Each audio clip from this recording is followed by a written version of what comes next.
Bonjour à tous et à toutes et bienvenue dans cette nouvelle émission avec le département de la culture. Je suis ravie de vous retrouver pour l'émission qui s'appelle Parlons bien, parlons chrétien.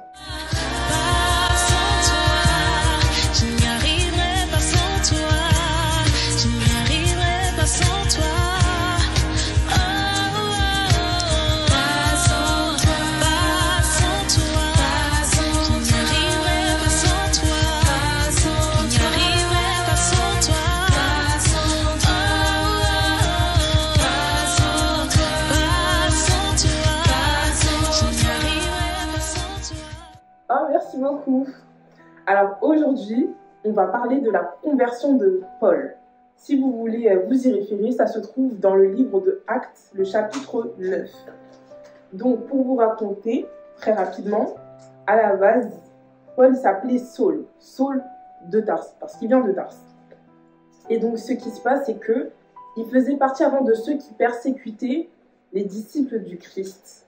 Vraiment, et donc justement, avant qu'il se convertisse, donc il était en mission pour aller chercher une lettre afin de pouvoir emprisonner ceux qui étaient à Damas. Et donc précisément sur le chemin de Damas, c'est là qu'il va rencontrer Jésus qui va lui dire « Pourquoi me persécutes-tu » Et donc à ce moment-là, il va être frappé vraiment de peur, il va être saisi d'effroi, la Bible nous dit, parce qu'il va voir une lumière, il va entendre la voix de Jésus qui va lui dire ça. Et donc même ceux qui étaient autour de lui, bien qu'ils ne voyaient pas la lumière, ils entendaient la voix de Jésus. Et à partir de là, il va perdre la vue. Pendant 3 jours, il va ni boire ni manger et il ne verra rien, jusqu'à ce que le Seigneur envoie Ananias auprès de Paul, donc anciennement Saul, pour qu'il lui redonne la vue. Et c'est de ça que je veux vous parler aujourd'hui, parce qu'il y a plusieurs leçons à retenir. Donc la première observation que l'on peut faire, c'est que en fait, s'attaquer aux oins de Dieu, c'est le provoquer. Dans le verset 4, Jésus va dire « Pourquoi me persécutes-tu » Pourtant, ce n'est pas physiquement Jésus que Paul persécutait, mais c'est plutôt ses disciples. Et pourtant, il va dire « Pourquoi me persécutes-tu » Tout ça pour que vous sachiez que Dieu prend note lorsque l'on vous attaque, lorsque l'on vous persécute, lorsque l'on vous malmène. Il prend note de ça, spécialement quand c'est pour la gloire de son nom. Et de la même manière, c'est que je peux vous donner une citation qui se trouve donc dans le psaume 105, le verset 15, où Dieu va dire « Ne touchez pas à mes oints et ne faites pas de mal à mes prophètes. » En fait, peu importe qui vous êtes, vous avez de la valeur devant Dieu, et vous en avez aussi que lorsque vous le servez. Vraiment. Et de la même manière que Dieu ne veut pas que l'on vous touche lorsque vous êtes son oint, il ne veut pas que vous parliez en mal de ses enfants. Donc vraiment, faites attention à la manière dont vous parlez des gens dont Dieu se sert. Vous savez, il y a une histoire dans la Bible, dans le livre de Rois, il me semble, où des jeunes gens se sont fait manger par des ours parce qu'ils étaient en train de se moquer de Élisée. Élisée, c'était qui? C'était un prophète. Et donc, ces jeunes gens-là se moquaient de lui en disant du fait qu'il était chauve. Et à cause de ça, ils se sont fait manger par des lions. Vous imaginez, simplement à cause de la manière dont ils se moquaient. Donc, vraiment, faites attention dans la manière dont vous parlez. Et si vous ne savez pas, il vaut mieux que vous ne vous exprimiez pas, que vous ne donniez pas votre avis. Vraiment, faites preuve d'une grande vigilance à cet égard. Le point suivant que j'aimerais aborder avec vous, c'est que souvent, ce que Dieu nous appelle à faire, ça va être inconfortable pour nous, voyez. Ananias, il était réticent quand Dieu lui a dit d'aller auprès de Paul. D'ailleurs, je vais même vous lire le verset. Donc, c'est le verset 13 où Ananias répondit « Seigneur, j'ai appris de plusieurs personnes tous les maux que cet homme a fait à tes saints dans Jérusalem.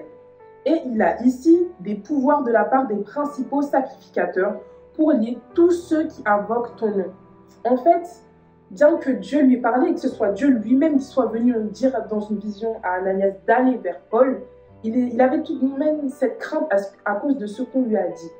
Vraiment, il avait cette réticence. Et en fait, c'est la caractéristique de l'appel que Dieu nous donne, ça va nous faire fuir, ça va nous faire peur, vous voyez. Et on peut prendre l'exemple dans la Bible de Moïse qui a reculé parce qu'il était bègue, de Gédéon qui a voulu reculer parce que vraiment à cause de la manière dont il se voyait, ou même de Jérémie parce qu'il était jeune, ou bien de Jonas qui carrément a voulu désobéir. Et donc, en fait, vous savez pourquoi c'est comme ça? Pourquoi vous allez fuir? Parce que justement, Dieu veut nous faire sortir de notre zone de confort. Parce que des fois, quand Dieu vous appelle à faire des choses, votre chair, elle va crier. Comment ça, votre chair va crier? Elle va hurler de douleur. Parce qu'on dit qu'il y a ce combat entre l'esprit et la chair. Et des fois, Dieu va vous dire, fais telle chose. Et votre chair, vous sentez, je ne sais pas si ça vous arrive, vous êtes dérangé vraiment. Moi, je peux vous donner un propre exemple de mon expérience personnelle où j'étais en train de parler avec des frères et sœurs. Et à un moment, il y a un frère qui m'a dit que, en fait, j'étais arrivée à un moment où je devais augmenter mes temps de prière d'entrer dans une nouvelle dimension. Et vous voyez, quand il m'a dit ça, même si je savais que ce qu'il me disait était vrai, qu'il était juste et qu'il fallait que je fasse ça, ça me piquait à l'intérieur, ça me dérangeait. Et en fait, c'était ma chair qui parlait parce que c'est quelque chose qui lui faisait mal. Et en fait, c'est comme ça qu'on dit qu'il faut crucifier sa chair. Et donc ça passe parce que par ce que Dieu nous demande de faire et qui ne nous plaît pas, même si on sait que c'est bon et que c'est juste. Le point suivant que je voudrais aborder avec vous, c'est le fait que notre Dieu, c'est le Dieu de l'étonnement. Pourquoi je dis ça? Parce que quand les gens ont vu que celui qui persécutait les chrétiens et faisait partie maintenant d'eux-mêmes, ils étaient étonnés, ils ne comprenaient pas justement. Et en fait, il faut savoir que Dieu n'est pas logique. Quand je dis logique, pourquoi je dis qu'il est illogique? Il n'est pas dans la logique des hommes. Vous voyez ce que je veux dire? Là encore, j'ai un verset à vous donner par rapport à ça. Donc c'est 1 Corinthiens 1, verset 27-29, donc que je vais lire pour vous. Alors, qu'est-ce que nous dit 1 Corinthiens 1, le verset 27-29? Mais Dieu a choisi les choses folles du monde pour confondre les sages. Dieu a choisi les choses faibles du monde pour confondre les fortes.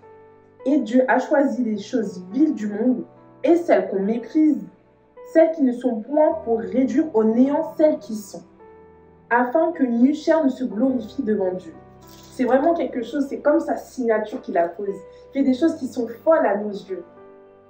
C'est comme qu'on dit que, en fait, la sagesse des hommes, c'est une folie pour Dieu. Tellement ces voix sont au-dessus de nos voix, tellement ces voix dépassent notre entendement. Et en fait, quand on regarde ce que Dieu fait, des fois on se dit, mais c'est fou vraiment, par exemple, on prend l'exemple de David qui a été choisi, alors que même Samuel, qui est prophète, lorsqu'il est arrivé, il n'a pas remarqué tout de suite que c'était David, loin de Dieu. Pour lui, il pensait que c'était Eliab. Il a vu Eliab, le grand frère de David, s'est dit, c'est sûrement lui. Et pourtant, Dieu lui a dit, non, ce n'est pas lui. Là, dans cette situation, on voit que Dieu a choisi un meurtrier pour annoncer sa parole. Dans le verset 15 de l'acte 9, il va dire « Va, car cet homme est un instrument que j'ai choisi pour porter mon nom devant les nations, devant les rois et devant les fils d'Israël. » Un meurtrier, quelqu'un qui persécutait, qui tuait. Et c'est lui que Dieu va choisir. Et tout ça pour vous dire aussi que lorsque Dieu vous choisit, il ne regarde pas la personne que vous avez été. Il ne regarde pas votre passé. Il ne regarde même pas votre présent, à qui vous êtes. Même si aujourd'hui c'est compliqué pour vous, c'est même pas ça qu'il regarde. Il regarde à ce qu'il peut faire de vous si vous vous laissez faire par lui, si vous vous laissez conduire par lui, si vous vous laissez façonner et transformer par lui en fait. Et c'est de là que vient toute la beauté des prodiges qu'il réalise. C'est pour ça que c'est aussi merveilleux, que c'est aussi grandiose en fait. C'est des choses auxquelles on ne s'attend pas, qui détruisent toute forme de logique. Le point suivant, qui est en rapport avec le précédent, c'est que nous devons être une source de confusion pour les autres. Pourquoi je dis ça? On va voir que, comme je vous l'ai dit précédemment, les gens vont être choqués, vont être étonnés. Et comme on dit, en fait, il faut choquer les gens. Ils ne comprenaient pas comment ça se fait que Paul maintenant se mette à prêcher l'évangile. Et lorsqu'on regarde même, Jésus aussi était une source d'étonnement. Il ne laissait pas indifférent. Lorsque Jésus parlait, lorsqu'il haussait la voix, soit il était admiré, soit il était détesté. Soit il était aimé, soit il était méprisé. Et nous qui ne sommes pas plus grands que lui, c'est ça qui nous attend aussi. Il y a des gens qui vont nous haïr, qui ne vont pas nous aimer à cause de l'évangile. Et vraiment, en fait, il ne mâchait pas ses mots, par exemple, Jésus quand il parlait. Et nous aussi, ça doit être pareil pour nous. Le prochain point que je vais aborder avec vous, c'est le fait qu'il faut porter sa croix pour suivre Jésus. Pourquoi je dis ça? Parce que avant de devenir chrétien, Paul avait une position importante. Il était puissant, comme l'avait dit Ananias. En fait, il faisait partie de l'élite de la société juive. Il était instruit, il a grandi avec les grands de cette société-là. Et il était zélé. Il avait une réputation, en fait. Et pour suivre Jésus, il a dû abandonner tout ça. En fait, il a appelé à n'être plus rien afin de pouvoir porter ce que Dieu voulait lui donner. Il devait faire tabula rasa. C'est une expression pour dire qu'il a fait table rase. Il devait devenir rien, mais moins que rien, afin de porter l'identité que Dieu voulait lui donner. Et tout ça pour vous dire aussi que ça a un prix de suivre Jésus. Ça coûte, ça demande des sacrifices. Et donc, si vous examinez votre vie et que vous voyez que tout a toujours été simple comme un long fleuve, tranquille, alors que vous marchez avec Jésus, vous devez vous remettre en question. Parce que ce n'est pas simple de suivre Jésus. Il a dit lui-même qu'il faut porter sa croix. Ça veut dire que ça demande quelque chose. Et en fait, on dit souvent qu'on récolte ce que l'on sème. Alors, comment on peut récolter quelque chose si on ne sème rien? Le point suivant que je veux aborder avec vous, c'est le fait qu'il faut veiller. Après sa conversion, il y a des gens qui attendaient Paul pour pouvoir le tuer. Ils surveillaient jour et nuit afin de voir est-ce qu'ils pouvaient le voir afin de le tuer, en fait. Et aujourd'hui, nous qui sommes chrétiens, on est, comment dire, on ne sait pas des gens forcément physiques qui veulent nous tuer, mais on va être persécuté parfois par des mauvais esprits, par des entités démoniaques, et tout ce qui est, vous comprenez, tout ce qui est spirituel. Et c'est ce qui arrive lorsqu'on est sérieux dans notre marche avec Jésus. Comme la Bible dit que tous ceux qui veulent vivre pieusement en Jésus seront persécutés. Le verset 24 nous dit « Au bout d'un certain temps, les Juifs se concertèrent pour le tuer. » Il y a des gens qui voulaient le tuer parce qu'il avait choisi Jésus, parce qu'il était sérieux dans sa marche avec lui. Et aujourd'hui, comment ça peut s'appliquer à nous? Je vais vous lire un verset, c'est dans 1 Pierre 1, le verset 1 Pierre 5, pardon, le verset 8. Voici ce qu'il nous dit. Votre adversaire, le diable, rôde comme un lion, rugissant, cherchant qui il dévorera. Et avant ça, il disait, soyez sobres, veillez. Si le diable lui-même rôde, alors que c'est notre adversaire, à combien plus forte raison, nous qui sommes sa cible, nous devons veiller. On ne peut pas juste se reposer sur nos lauriers et être tranquille, on doit veiller. La Bible nous dit veiller. De veiller par la prière, de veiller dans l'attitude que l'on a, de veiller même dans nos pensées. En fait, de faire attention à tout, de faire preuve de sagesse dans tout ce que l'on fait, dans tout ce que l'on pense, dans tout ce que l'on accueille. Quand je dis ça, c'est à tout ce à quoi on s'expose. Parce que c'est tout ce à quoi on s'expose qui remplit notre cœur. Et c'est de l'abondance du cœur que la bouche parle. Donc voilà, je vous remercie de m'avoir écouté. C'était tous les conseils que j'avais à vous donner. C'était toutes les explications que j'avais à vous donner pour cette émission. Que Dieu vous bénisse.